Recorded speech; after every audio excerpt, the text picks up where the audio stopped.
Welcome to Whisper Secrets, where the most intimate mysteries come to life. Don't forget to subscribe, like, and hit the bell so you never miss a secret. Now, let's pull back the veil. The moment I walked into that house, everything changed. I wasn't expecting it.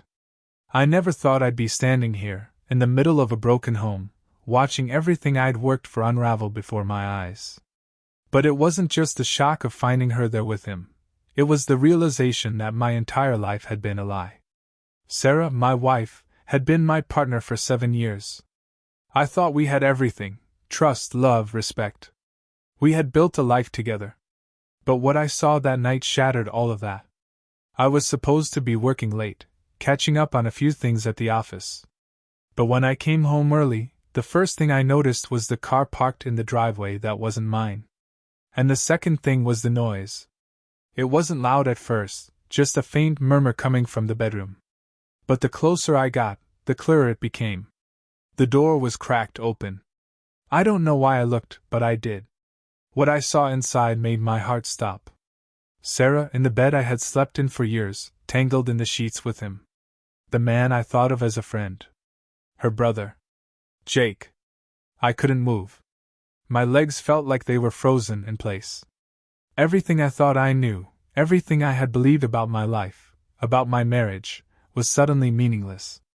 The anger didn't hit immediately, not like I thought it would. Instead, I felt numb. Empty. They didn't even notice me at first.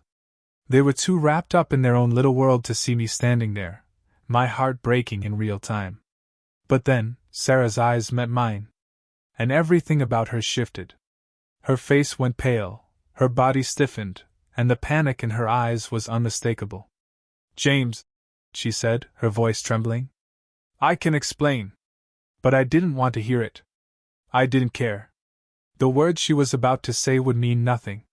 She could explain all she wanted, but the truth was already clear. She had betrayed me. With him. And everything we had built together, everything I thought we were, was gone. I turned away, my hands shaking, and I left the room. I couldn't stay. I couldn't look at them anymore.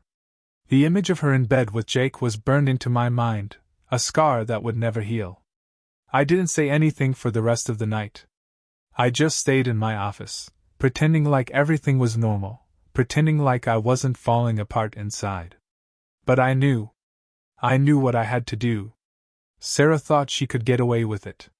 She thought she could betray me and I would just forgive her, like I had forgiven her little mistakes in the past.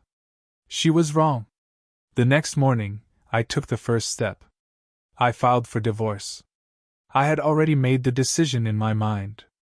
I wasn't going to let her get away with this. I wasn't going to be some fool who sat there while she destroyed everything we had. But this wasn't just about ending our marriage. No. This was about making her feel the weight of her actions. I wasn't going to just walk away. I had to make her pay. I knew Sarah would fight me. She would try to manipulate me, make me feel guilty. She'd apologize, cry, and beg me to stay. But I had already seen the real her. The woman who had thrown away everything for a few moments of pleasure. She had made her choice, and now, it was time for her to face the consequences. I spent the next few days preparing. I didn't want a messy divorce. I didn't want to drag things out. No. I wanted her to understand that her betrayal came with a price. I contacted a few people I knew, friends, colleagues, and made sure the word got out. I made sure that Sarah's infidelity wasn't just something between the two of us. No. It was going to be public. It was going to ruin her reputation. It was going to destroy everything she had worked so hard to build. The day I served her the divorce papers was the hardest day of my life. I watched her face as she read them, her hands trembling. I could see the shock, the confusion, the desperation. But there was no sympathy in my heart for her. There was no forgiveness. She tried to argue. She tried to explain herself. She tried to pull the "I was lonely" card, but I wasn't buying it. I didn't care. "You're not going to fix this, Sarah," I said, my voice cold. "You destroyed me, and now you're going to face the consequences. You think you can just walk away from this? You think I'm going to let you get away with it? Her face crumbled, and I watched as she realized just how far I was willing to go. You won't get away with this, James, she said, her voice sharp with anger. I'll fight you. I'll make sure you regret this. But I didn't back down. Do what you want, Sarah. You've already lost. The next step came swiftly. The fallout from her affair didn't stop with just the divorce. I made sure that her professional life suffered as much as her personal life. I used the leverage I had, her relationship with Jake, and made sure her boss knew about it. I didn't care how many people were involved. She had chosen to betray me, and now I was going to make sure that she would pay for it. I wasn't the only one who knew the truth now. I started making calls, reaching out to people who had once been her friends, her colleagues, the ones who had been fooled by her charm and her lies. I made sure they knew who she really was. The woman who couldn't be trusted. The woman who had destroyed the life of the one person who had stood by her through everything. But it wasn't just Sarah who would pay. Jake, too, would feel the consequences of what he had done. I didn't just ruin his career, though that would come. I made sure his personal life was in ruins as well. His friends, his colleagues, they would all know about the affair. And they would know about the price of betrayal. And when the police arrived at his door, when they arrested him for his part in the destruction of my life, I watched from the sidelines with a twisted sense of satisfaction. The man who had ruined me, the man who had betrayed my trust in the worst way, was now facing the consequences of his actions. It didn't feel like victory. It didn't feel like anything but emptiness. I had destroyed their lives, just as they had destroyed mine. But in the end, I realized something important. The price of betrayal isn't just the pain it causes, it's the toll it takes on the person who seeks revenge. And I had paid it. Now, with everything settled, I was finally ready to disappear. To leave the past behind and rebuild a life without them in it. It was the calm before the storm. That's how I felt standing in my empty apartment. I had done everything I promised myself I would, broken Sarah, destroyed Jake, and watched them both sink into the consequences of their betrayal. But as I stood there, alone, the weight of what I had done pressed down harder than ever. Revenge was supposed to feel good. It was supposed to fill the void that Sarah had left, but instead, it just felt hollow. I thought I would feel satisfied, complete, but what I felt was exhaustion. I had fought so hard to ruin them that I hadn't noticed the cost to myself. The phone rang, pulling me out of my thoughts. I looked at the screen. It was an unknown number, but I picked it up anyway. My heart skipped a beat, expecting it to be another one of Sarah's desperate attempts to beg me to reconsider, to take her back. But it wasn't Sarah. It was someone else. James, it's Jake. The voice on the other end said, gruff and tight with anger. I know what you're doing. And I'm telling you right now, you need to stop before this goes too far. I let out a harsh laugh, leaning back against the wall as I absorbed the words. Too far? It's already gone too far, Jake. You and Sarah destroyed everything I had, and now it's my turn. You're going to regret this. He spat, his words dripping with venom. You think you've won? You've lost just as much as I have. You've destroyed your own life, James. You think you're in control? You're not. You're no better than us. His words stung, but not because they were true. It was because I knew he was right. Everything I had done, everything I had pushed for, revenge, destruction, it had all been a way to fill the emptiness inside me. But it didn't work. I didn't feel better. I felt worse. You should have thought of that before you slept with my wife, I said quietly, each word heavier than the last. You ruined me. Now I'm going to make sure you pay for it. You've already done enough. Jake's voice cracked with a hint of desperation. I'm asking you, man, let it go. We're done. I'm done. There's nothing left for either of us. I didn't answer. I didn't need to. What was there to say? I wasn't going to let him off the hook. I wasn't going to be the guy who just sat back and did nothing. I had taken back control, and now there was no turning back. The next day, everything I had done, everything I had set in motion, started to catch up with me. I sat in my car, parked outside a small cafe, staring through the window. There she was. Sarah. Sitting with her lawyer. Her head was low, her hands fidgeting nervously with a napkin. She had no idea I was watching her. She hadn't seen me for weeks, and I knew she had been hoping to talk to me. Beg me to listen. Beg me to forgive her. But that wasn't happening. I watched her as she whispered something to her lawyer. The desperation in her eyes was clear. She had no idea what was coming next. No idea that I had already signed the final papers. No idea that everything she had worked for was slipping away. I stepped out of the car and walked into the cafe. As soon as I entered, she looked up, her eyes widening when she saw me. Her face drained of color, and I could see the panic rising in her chest. She stood up immediately, the chair scraping against the floor. "James," she said, her voice weak, trembling. "What are you doing here?" I didn't answer right away. I just stared at her, letting the silence settle between us. I wanted her to feel the weight of it. The weight of everything she had done. "Don't act surprised," I said coldly, my voice low. "You knew this was coming. You knew I wouldn't just forget about what you did."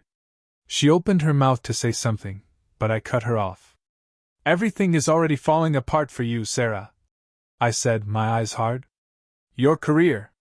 Your reputation.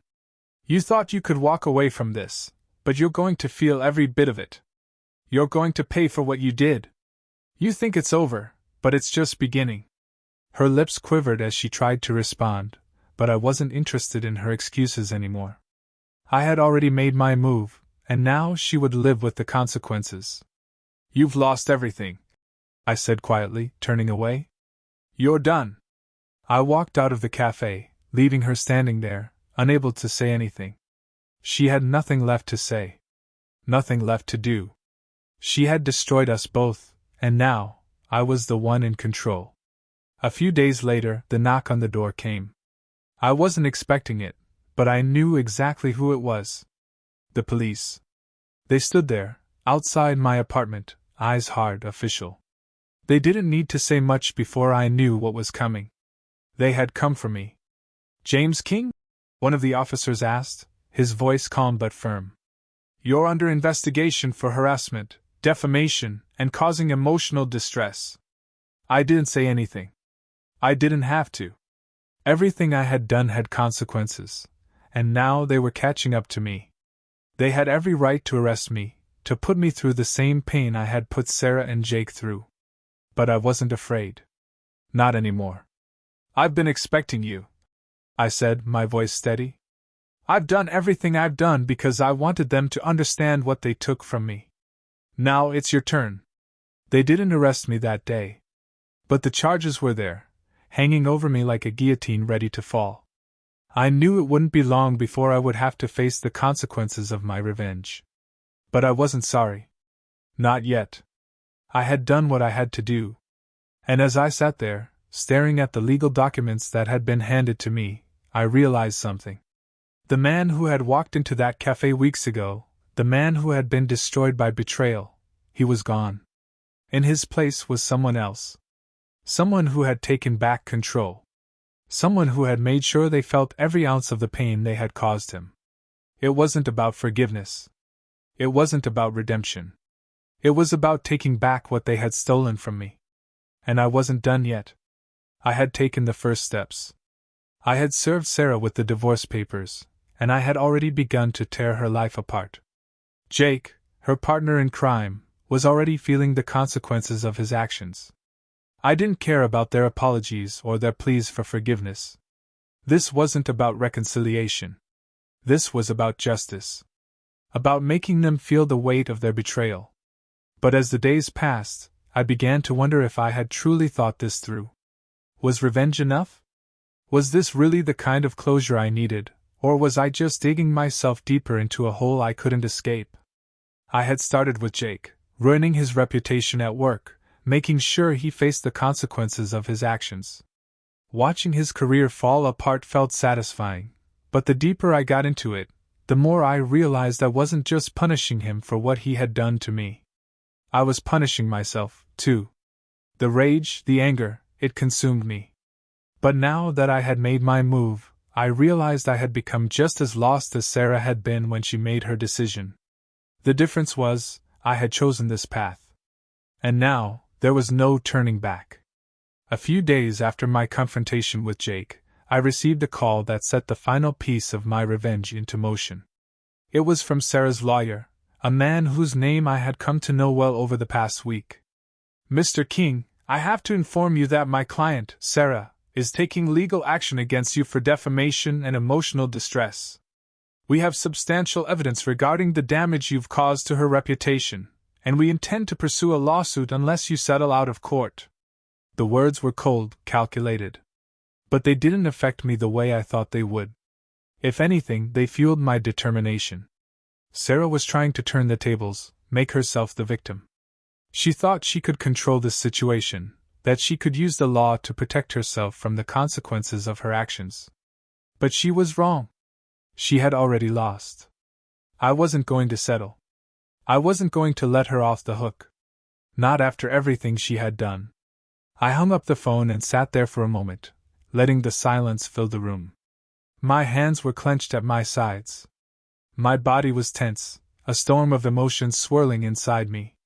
But there was something else, something darker. A sense of power. I had the upper hand. And I wasn't going to let go. I walked to the window, staring out at the city below. This was it.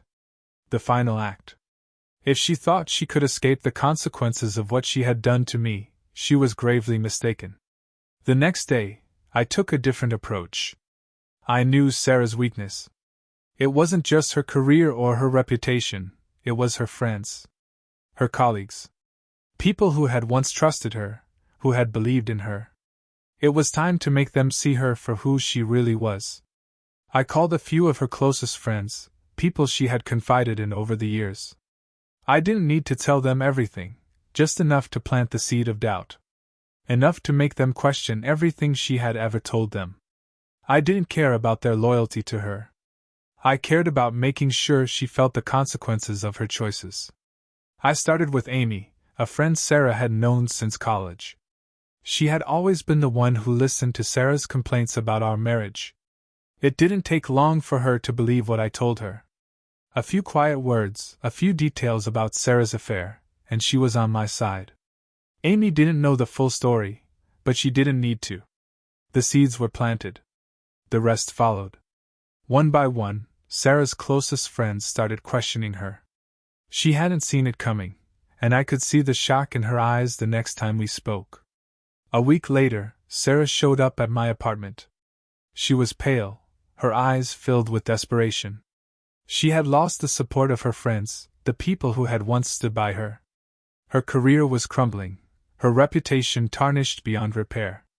But that wasn't enough for her. She came to me, seeking one last lifeline. "James," she said, her voice breaking. "I know I've ruined everything. But I need you to understand, I never meant to hurt you. I was confused. I made a mistake. And now I'm paying for it." I didn't say anything at first. I didn't need to. I knew exactly what she was doing. She was trying to manipulate me, to pull at whatever strings were left inside me. But I had learned the hard way.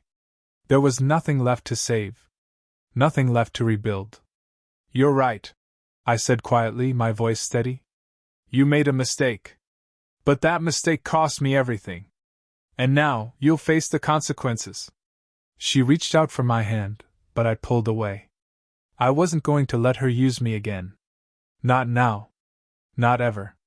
"I've already destroyed you, Sarah," I said, my voice cold. "You made your choice, and now you're going to feel the weight of it. Your friends are gone. Your reputation is ruined. Your career is falling apart. And this is just the beginning."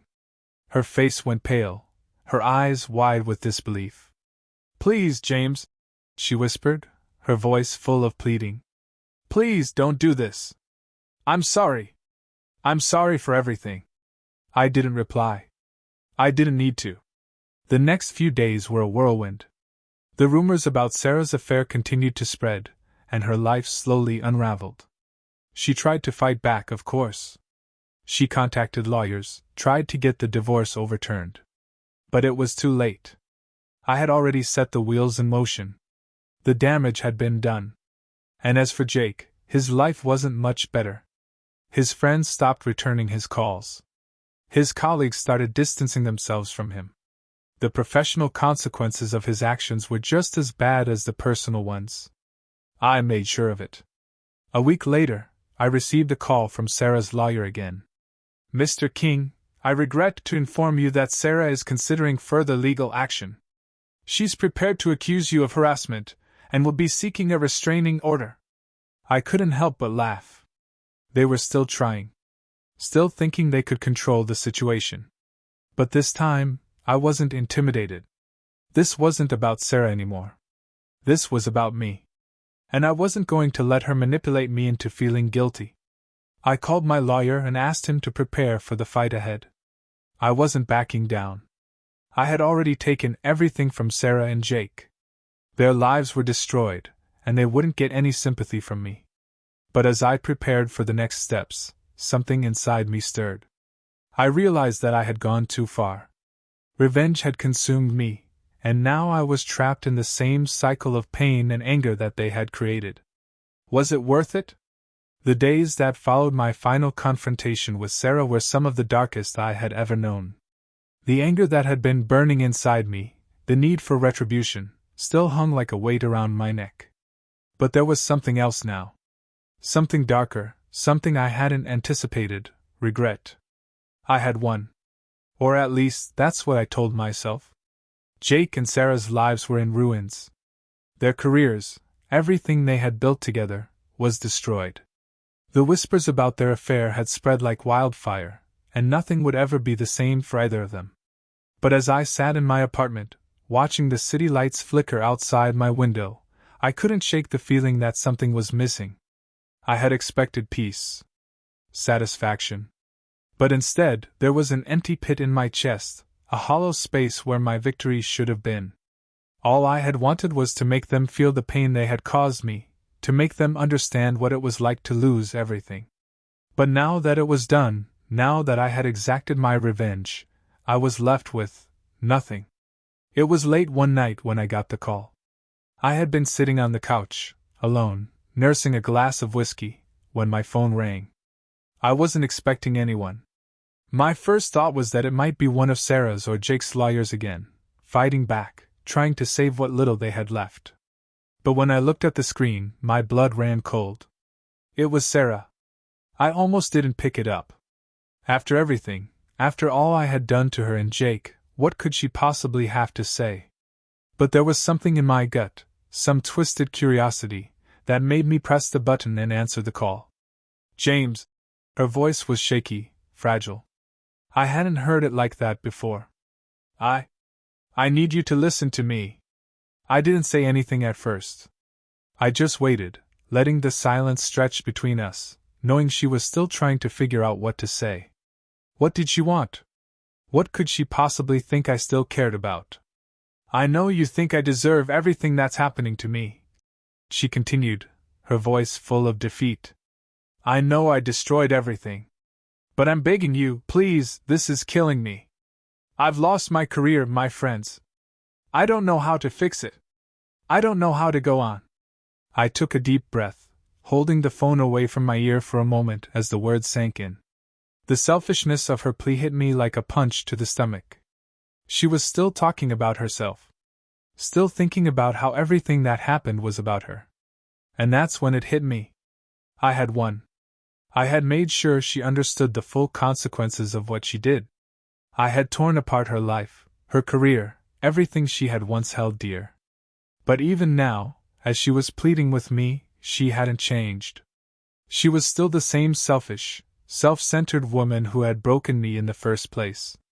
You don't get to cry for me now, Sarah, I said, my voice surprisingly calm. You made your choices. You took what was mine, and now you're paying the price for it. I know, she whispered, her voice small. I know. But please, James. Please just forgive me. I can't take this anymore. I wanted to scream at her, to tell her how much she had hurt me, how much she had destroyed my life. But I didn't. I wasn't that man anymore. I wasn't the man who would beg for someone's love, who would fight for a woman who had already proven she didn't care. You don't get to ask for forgiveness, I said coldly. Not after everything. Not after you destroyed me. You lost your chance, Sarah. The line went silent for a long moment. I could hear her sobbing softly on the other end of the line, but it didn't affect me the way it once had. The man who had cried when he first found out about her affair, he was gone. That version of me had died the moment I decided to make them feel the consequences of their actions. I'm sorry, she said finally, her voice barely above a whisper. I never wanted to hurt you. You did, I replied. And now you'll live with it. The difference is, I'm not going to live in this misery anymore. I've already made my peace with this. You won't get to drag me down with you. I ended the call before she could say anything more. The next morning, as the light streamed through my window, I sat at the kitchen table with a cup of coffee in my hand, my mind racing. I knew Sarah was still out there, trying to salvage whatever she could, fighting to keep the remnants of her life together. But I didn't care anymore. I had done what I set out to do. I had destroyed their world, and it felt empty. But there was still one more thing. One more final act of justice. Jake. He hadn't paid for his betrayal yet, and I wasn't going to let him off the hook. No. He would feel the full force of the consequences of what he had done. I found out where Jake was staying. It wasn't hard. His entire world had been upended, and he wasn't trying to hide. The shame of being exposed, of losing everything he had worked for, was enough to bring him to his knees. I went to his apartment, a part of me hoping he would be there, that I would have the chance to look him in the eye, to make him feel the weight of what he had done. He answered the door, looking disheveled, exhausted. His eyes were bloodshot, his face pale. When he saw me, the fear was immediate, but he didn't try to run. He didn't try to escape. Instead, he stood there, frozen, like a man who had already lost everything.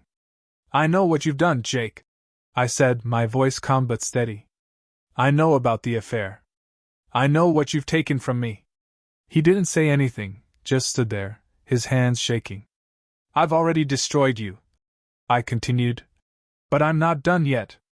You're going to face the consequences of your actions. Your career? Gone. Your reputation? Gone. And now, I'm going to make sure your life never goes back to the way it was. Because that's what you deserve. He looked at me, his face filled with regret, but there was no sympathy in me. There was nothing left for him. I don't care what happens to me, Jake said, his voice breaking. I deserve this. I didn't respond. I turned and walked out of his apartment, leaving him behind broken. It wasn't just the revenge I wanted. It was the finality of it. I had destroyed everything they had, just as they had destroyed me. But even in the wake of all of this, as I watched them both crumble under the weight of their actions, I couldn't help but feel a strange emptiness. Revenge didn't fill the hole. It didn't make me feel better. It didn't give me back the life I had lost. And as the final pieces of their lives shattered, I realized that the true price of betrayal wasn't just about the damage it caused others. It was about what it did to me. Thank you for being with us on Whisper's Secrets. If you enjoyed this, leave a like, drop a comment, and be sure to subscribe. The secrets are waiting to be revealed. See you soon.